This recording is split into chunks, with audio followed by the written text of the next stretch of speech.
Bien-aimés, mes frères et mes sœurs, chers ministres de l'Évangile, nous vous disons encore bonsoir, parce que vous êtes un peuple d'Élohim.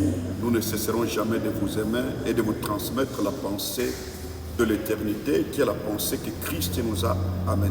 Nous sommes en pleine conférence dans les Lualaba à Kolwezi. Aujourd'hui, c'est notre 6e jour de la conférence. Nous avons touché le 3e point ou le 3e signe qui précède le retour de Christ sur la terre. Ça s'appelle comment? Ce 3e signe, c'est même le temps où nous sommes. C'est la connaissance, la révélation de tout ce qu'on appelle les catastrophes naturelles. Là, nous sommes dans Matthieu chapitre 24, le verset 7. Christ dit, il y aura en divers lieux des tremblements de terre, de la peste, de la famine. Et c'est qu'il a parlé. Là, quand nous parlons comme ça, nous voyons les catastrophes naturelles, qui sont aussi les fléaux qui sont en train de frapper la terre, le monde actuellement. Alors, quand on prend les versets 29 et 30, il dit, le soleil s'obscurcira, la lune ne donnera pas sa lumière, et les étoiles du ciel tomberont sur terre. Alors, le signe du Fils de l'homme paraîtra dans les ciels. Est-ce que vous comprenez ça? C'est ce qu'on appelle catastrophe naturelle. Or, parlant du soleil, parlant de la lune et des étoiles, quand nous ramenons dans Genèse, nous voyons, c'est le 4e jour de la création. Pourquoi ils ont été créés? C'est pour d'abord éclairer la terre, et deuxièmement, pour servir de signes. Vous comprenez? Pour servir de signes, ce sont des marques pour servir de signes, afin de marquer le temps, le jour, les époques et les années. Sans le soleil, sans la lune et les étoiles, personne ne connaîtra l'heure et le jour.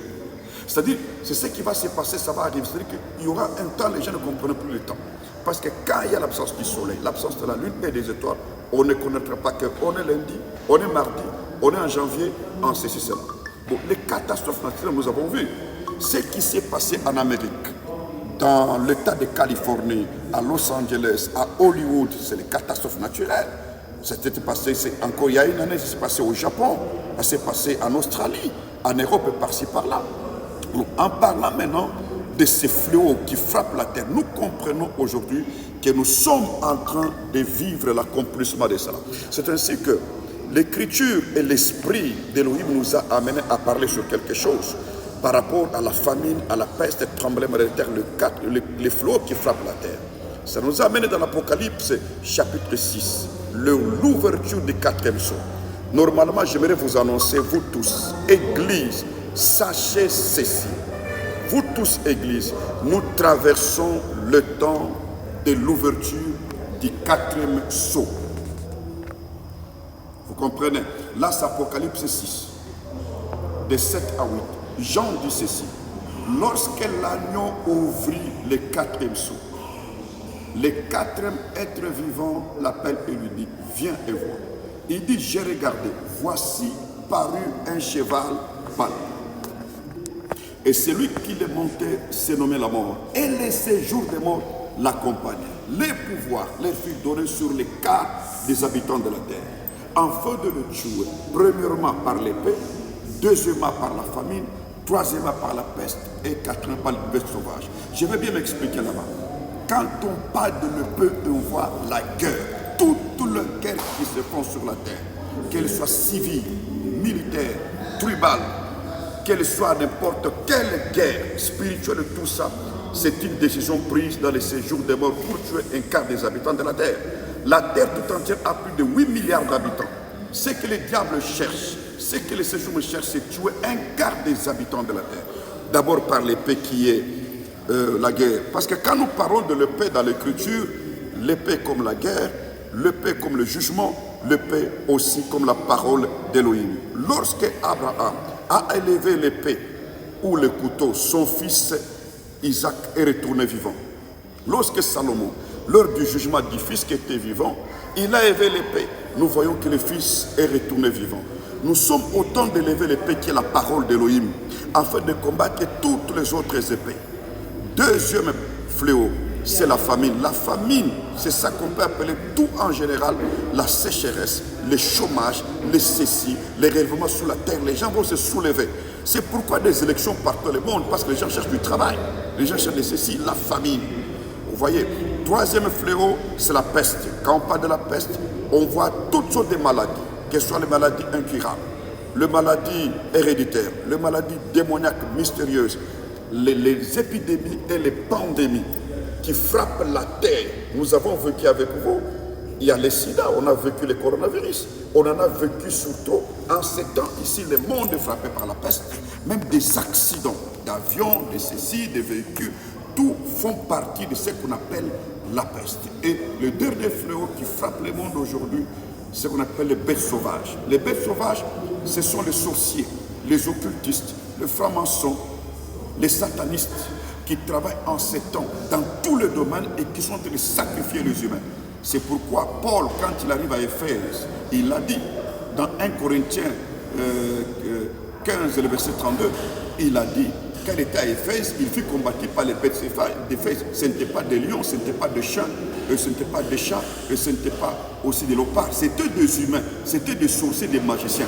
C'est là qu'il a parlé de nous n'avons pas lutté contre la chair et le sang, mais contre les dominations, les autorités, les principautés et les esprits méchants dans les lieux célestes. Mes amis, alors, ces quatre fléaux ici, à l'ouverture du sceau, quand nous regardons, Christ dit, dans Matthieu 16, 18, il dit, je bâtirai mon église et les portes du séjour des morts ne prévaudront pas contre elle.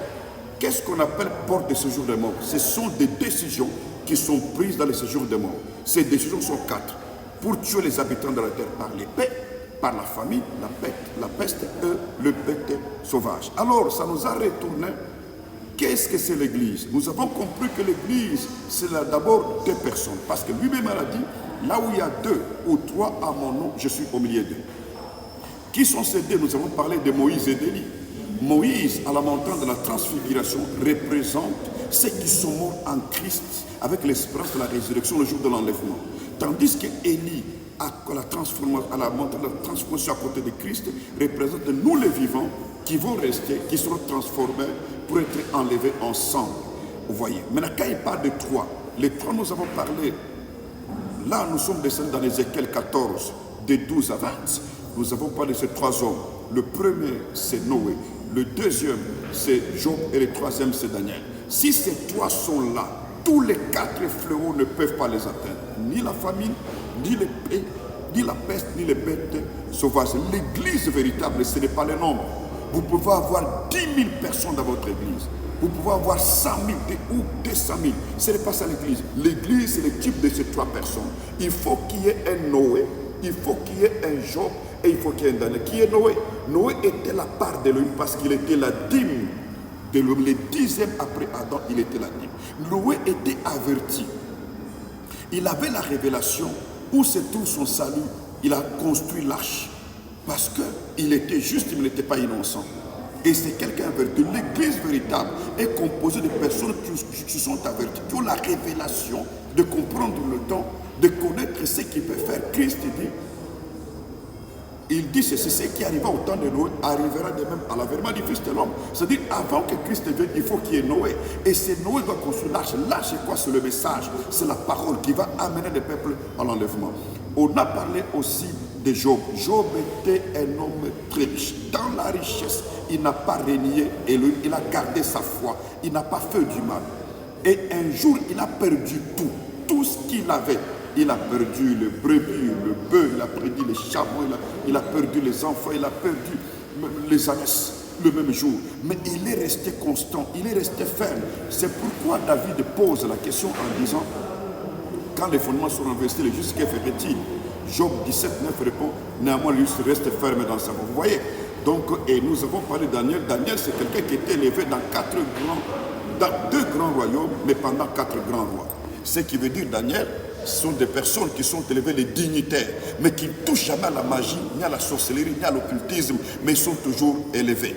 Il peut être ministre, président, homme d'affaires, femme d'affaires, directeur des entreprises, sans toucher aux fétiches. C'est ça le type de chrétiens que nous devons voir. Ce sont ceux-là qui peuvent résister aux fléaux qui frappent la terre en ces temps ici, qu'on prépare l'église à l'enlèvement. Soyez bénis et nous vous invitons d'être là pour le dimanche pour suivre la suite. On va parler du 4e signe, c'est l'enlèvement de l'église. Que l'Adonai Yeshua Mashiach vous bénisse abondamment. Amen.